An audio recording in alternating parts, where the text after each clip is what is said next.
संसद में बैठ करके ऐसे नारे लगा सकता है? कोई तो वजह होगी ना। है ना वजह, अपने नाजायज बाप को अपना बाप स्वीकार करना, यही तो सबसे बड़ी बाप है ना। ये संसद, अगर संसद को या संविधान को बचाना है तो इनको सबसे पहले संसद से बाहर करना चाहिए, ओबीसी जैसे गद्दारों को लात मारकर बाहर निकालना चाहिए और संसद से उसकी सदस्यता को रद्द कर देना चाहिए। उस मंदिर के अंदर संसद भवन में क्या करा जा रहा है, क्या करा जा रहा है? जय फिलिस्तीन। अरे तेरे बाप होंगे तो फिलिस्तीन में जाकर लगा। नमस्कार, आप देख रहे हैं न्यूज़ वन इंडिया और मैं हूं आपके साथ मोना। आपको बता दें कि AIMIM के प्रमुख और सांसद जी, जिनको अब तो वो सांसद हो गए तो अब लोग तो उनको बड़े सम्मान से सांसद जी बोलेंगे। ओवैसी ने जब शपथ लिया उस दौरान उन्होंने जय फिलिस्तीन का नारा दिया, जिसको लेकर के अब विश्व हिंदू परिषद और बजरंग दल के जो सदस्य हैं वो सड़कों पर उतर आए हैं। हमारे साथ कुछ लोग हैं, हम उनसे बातचीत करने की कोशिश करेंगे।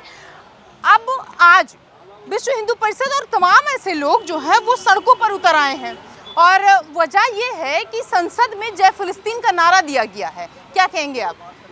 पहले मैं आपसे कहना चाहूंगा, ये जी वगैरह तो लगाना बंद करो गद्दारों के नाम में। नहीं, मेरी बात सुनिए। वो सांसद है, कुछ लोग के नामों में सवाल सुन लीजिए, लगाकर देश की जनता का अपमान मत करिए। सवाल सुन लीजिए। कुछ लोग उनको बड़े सम्मान से जी कहते हैं, लोग नालायक हैं और वो यहाँ संसद में बैठ के जय फिलिस्तीन का नारा देते को हैं। देखकर क्या भारत की जनता कूद जाएगी कुएं में? आप बताइए ना, जी लगा रहे, क्या काय का जी लगा रहे हो? जो व्यक्ति देश की जनता का संसद में बैठकर 100 करोड़ जनता का अपमान किया है उसने, आप जी लगाओगे? ऐसे की लात मारकर बाहर निकालना चाहिए और संसद से उसकी सदस्यता को रद्द कर देना चाहिए। एक बात बताइए, लोकतंत्र को क्या कहते हैं? भारत में लोकतंत्र को क्या कहते हैं?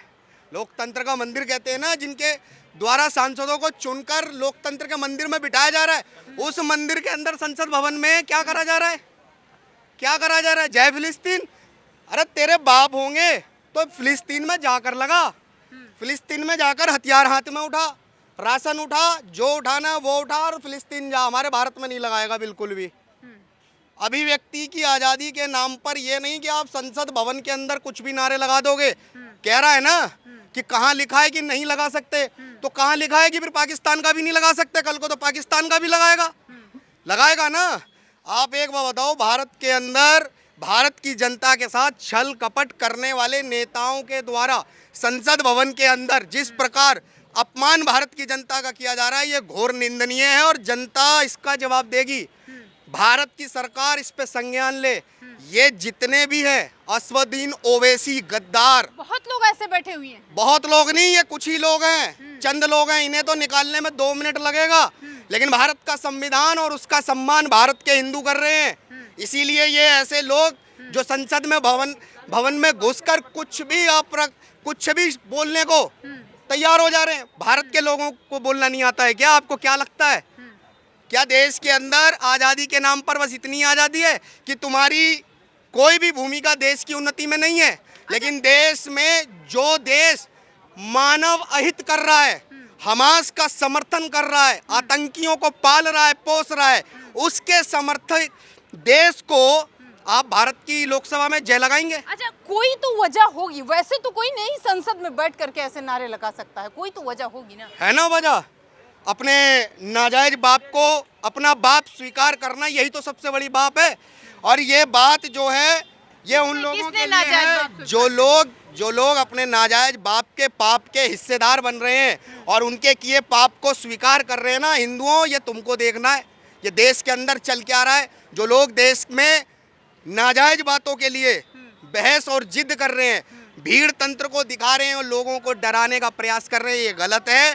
देश की जनता जानती है, बहुत अच्छे से जानती है। देश की जनता अब जवाब भी देगी और देश की जनता ने असवुद्दीन ओवैसी के घर पर जाकर जवाब दिया है। भारत माँ की जय पोस्टर लगा के, और भारत के इतिहास में ये पहली बार देखा जा रहा है कि भारत माँ की जय को लगाना, जयकार को लगाना और भारत माँ की जय को लिख देना भारत के अंदर ये कानूनी अपराध हो गया। अगर भारत माँ की जय को लिखना और उद्घोष करना कानूनी अपराध है और 153A आप IPC के तहत किसी राष्ट्रवादियों को आप प्रताड़ित कर रहे हो, ये क्या है? संसद में बैठते हैं और वो तमाम लोग जिन्होंने उनको वोट दिया वो बड़े गुरूर से सांसद जी उनको कहते हैं, और वही सांसद जी, उनके सांसद जी आते हैं यहाँ संसद में बैठ के जय फिलिस्तीन कहते हैं। क्या मतलब सरकार भी बैठी रहती है, सब पूरे देश के जितने लोग हैं वहाँ पर बैठे हुए हैं, रिप्रेजेंटेटिव बैठे हुए हैं, ऐसे कोई कैसे नारा लगा सकता है जय फिलिस्तीन? देखिए, यहाँ जनता का दोष हम इसलिए नहीं कह सकते हैं क्योंकि जनमत का, जनादेश का हमेशा आदर करना चाहिए। जो भी सांसद चुन के संसद भवन में गए हुए हैं उनका सदा सम्मान किया जाता है, परंतु उन्हें संसद भवन की गरिमा को बनाए रखना चाहिए, जनता की बातों को उठाना चाहिए, जनता के मुद्दों को संसद में उठाना चाहिए, ना कि वहाँ पे जो है जनता के, रुक जाओ एक मिनट, ना कि वहाँ पे आप जो है अपने दूसरे एजेंडों को वहाँ पे उजागर करके और जनता के समक्ष संदेश दे दें कि आप कभी भी भारत का भला चाह ही नहीं सकते हैं। आप खाते भारत देश में हैं। क्या चाहते क्या है ओवैसी? मैं बता रहा हूँ ना, ओवैसी जो सांसद हैं ये चुने गए हैं सांसद भारत देश में, ये खा रहे हैं भारत देश का, ये जो वीआईपी बंगले इन्हें मिले हुए हैं ये भी भारत देश में मिले हुए हैं, जितनी भी सुख सुविधाएं हैं सब भारत देश ने ही तो दी हैं, भारत की जनता ने दी है। और क्या सोच के दी है कि ये भारत के विकास में भागीदार बनेंगे, लेकिन इन्होंने क्या किया, इन्होंने वहाँ पे संविधान के मुंह पे कालक पोतने का काम किया, संविधान की धज्जियां उड़ाने का काम किया।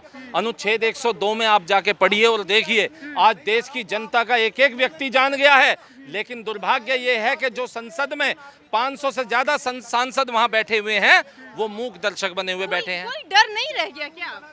डर इसलिए नहीं रह गया है ना क्योंकि ये देश का माहौल बिगाड़ना चाहते हैं। ये कुछ ही चंद लोगों को बरगला के, उकसा के समय समय पे देश का माहौल बिगाड़ते रहे हैं। इनके भाई ने भी आज से कई साल पहले विवादित बयान दिए थे 15 करोड़, 100 करोड़ और 15 मिनट वाले, तो ये कभी भी अपनी उस नीति से पीछे नहीं हटते हैं। ये केवल भारत के टुकड़े करना चाहते हैं, ठीक उसी तरह जैसे जिन्ना ने किए थे आज़ादी के वक्त। ठीक है ना, ये दूसरे जिन्ना बनते जा रहे हैं। अच्छा, कुछ लोग जो है जब जय फिलिस्तीन का नारा वहाँ पर दिया गया तो जो समर्थन थे उन्होंने कहा कि एक अकेला सब पे भारी हो गया, ऐसे भी नारे लगाए गए हैं उनके समर्थकों के द्वारा। देखिए, ऐसा होता है, एक मछली तालाब में कई मछलियों को गंदा कर देती है, तो वहाँ सबके मन के भेद खुल रहे हैं, लेकिन जिसने मुख्य तौर पे यह कहा है उसकी तत्काल सदस्यता रद्द होनी बनती है। वो जो समर्थन कर रहे हैं वो तो चलो उनका, मैं कह रहा हूँ, बहुत घिनौना कृत्य है, लेकिन जो मूक दर्शक बन के बैठे हुए हैं, हम तो आज सवाल उनसे पूछ रहे हैं, चाहे वो सरकार में सांसद हो, चाहे वो विपक्ष में सांसद हो, जो आज से पहले भारत को जोड़ने के नाम पे संविधान का ढीकरा देके संविधान बचाने के लिए यात्रा निकालते फिरते थे, आज वो विपक्ष भी चुप बैठा हुआ है। आज ना वो सरकार को घेर रहा है और ना सरकार कोई एक्शन ले रही है, जबकि जनता जो है एकदम हताहत है। और सुनिए, जिन सच्चे देशभक्तों ने ओवैसी के दिल्ली के आवास पे जाकर के केवल भारत माता की जय का पोस्टर लगाया, ठीक है, और उन्हें यह आईना दिखाया कि अपने देश की जय बोलने से कुछ बिगड़ता नहीं है, उल्टा आपका सम्मान बढ़ता है, इन्होंने उन पे पत्थर चलाने के आरोप लगा दिए। ये भूल गए, भारत देश में रह करके उन्हीं पर पत्थर चला, ये उन देशभक्तों पे पत्थर चलाने का आरोप लगा रहे हैं जो देश के विकास का भागीदार बनता है। हम लोग जो होते हैं वो पत्थर का इस्तेमाल भवन के निर्माण में, सड़क के निर्माण में, पुल के निर्माण में, रेल मार्गों के निर्माण में करते हैं। हमारी तो संस्कृति भी वो है कि पत्थर की मूर्ति बना के प्राण प्रतिष्ठा करके उसकी पूजा की जाती है। हम पत्थर मार के किसी का घर नहीं उजाड़ते हैं। ओवैसी ने आज तक कभी बोला कश्मीर में किसने पत्थर चलाए? भारतीय सेना पे, भारतीय सेना में जितने भी हमारे मुस्लिम भाई हैं वो तक भी खुल के बता सकते हैं कि पत्थर चलाता कौन है, लेकिन ओवैसी कभी नहीं बताएगा। केवल हमास जैसे संगठन का सपोर्ट करने के लिए, आतंकी संगठन का, ठीक है, वो फिलिस्तीन की जय बोल के गया है, जो कि संविधान के मुंह पे कालिक पोती है। ठीक। यहाँ पर हम एक सवाल लेना चाहेंगे। सांसद एक आते हैं, बैठते हैं संसद में और भारत देश में रह करके वो भारत माता की जय नहीं बोलते हैं, वो जय फिलिस्तीन के नारे लगाते हैं, और जिसकी वजह से जो लोग हैं वो सड़कों पर उतर आए हैं। विपक्ष लेकिन चुप है, क्या कहेंगे? देखो, इनकी स्ट्रेटजी फुल से रही है, भारत विरोधी शुरुआत से रहे हैं। मेरे को एक चीज़ समझाओ, भारत माता की जय के पोस्टर लगाए थे कुछ भाइयों ने अपनों ने, ठीक है, उन पे FIR हो गई। वही कन्हैया कुमार, भारत तेरे टुकड़े होंगे इंशाल्लाह इंशाल्लाह बोलता, भारत माता को डायन बोला जाता है, ठीक है। वहाँ पे कोई कार्रवाई नहीं होती। अगर ऐसा ही रहा ना तो अभी 200 कुछ सीटें आई ना मोदी जी की, अगर इन्हें कुछ नहीं करा तो ये भी नहीं बचेंगे अगले आने वाले टाइम में। एक चीज़ बताओ, ऐसे लोग ना तो ये संविधान को मानेंगे ना ये संसद। अगर संसद को या संविधान को बचाना है तो इनको सबसे पहले संसद से बाहर करना चाहिए, ओबीसी जैसे गद्दारों को। ये एक चीज़ देश का खाते हैं, जो हमारी सरकार जहाँ पे स्टैंड लेती है पूरा भारत वहाँ स्टैंड लेता है। इनका अलग ही राग अलाप रहे हो, वहाँ चले जाओ ना, फिलिस्तीन में चले जाओ, 2 मिनट में 72 यूरो के पास भेज देगा वो इजराइल बैठा हुआ है। लेकिन नहीं करेंगे ही नहीं, कोई अभी तक कोई कार्रवाई नहीं हुई, उन पे FIR हो गई। अच्छा, कैसे हिम्मत हो जाती है कि संसद में बैठ करके ऐसे शब्दों का इस्तेमाल करना?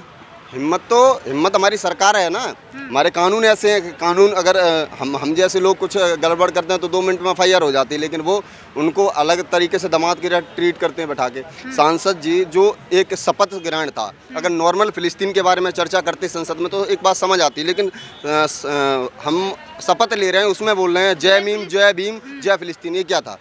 फिलिस्तीन जय भारत बोल सकते हो ना, जय फिलिस्तीन कहाँ से आ गया? भारत का कहीं जिक्र नहीं।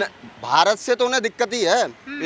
एक बात बता दें, जिस ओबीसी जैसे अगर संसद में जाते रहेंगे तो आने वाले टाइम में संसद खत्म, ना संसद बचेगा ना संविधान बचेगा। ये संविधान से चले कभी ये बोल देते हैं 15 मिनट के लिए पुलिस हटाओ, ना कोई एक्शन, ना कोई इनके लिए कोई कानून ही नहीं है। तुरंत ये हाथ में ले लेते हैं। कुछ भी 2 मिनट में लेने को तो वो सिर्फ मानते हैं सरिया को, वो सरिया लागू करना चाहते हो। वो भाषा भी उनकी वही है। आज वो थोड़े कम है, 25-30 सांसद हैं, आने वाले टाइम में 200-300 होंगे। तो ये संसद और न संविधान कुछ भी नहीं बचेगा। कहीं ऐसा तो नहीं है ये कब्जा करने की कोशिश कर रहे हैं? तो और क्या चल रहा है? यही तो चल रहा है। आप देखिएगा यहाँ पे बंगाल में मोस्टली पुलिस की जो भर्ती होती है ना, सारे मुसलमान हैं, चाहे वो SI लेवल पे हो, कांस्टेबल लेवल पे हो, मुसलमानों को दिए जा रहे हैं। और कानून लाते हैं तो मुसलमानों के लिए लाते हैं। फिर इस सरकार में उस सरकार में फ़र्क क्या है? UPI की सरकार थी जो 60-65 साल, वो मनमोहन सिंह बोलते थे भारत के संसाधनों पर पहला के मुसलमानों का, वहाँ से लेके यहाँ तक चलता तो वही आ रहा है। हम जहाँ खड़े थे वहीं खड़े हैं अभी भी।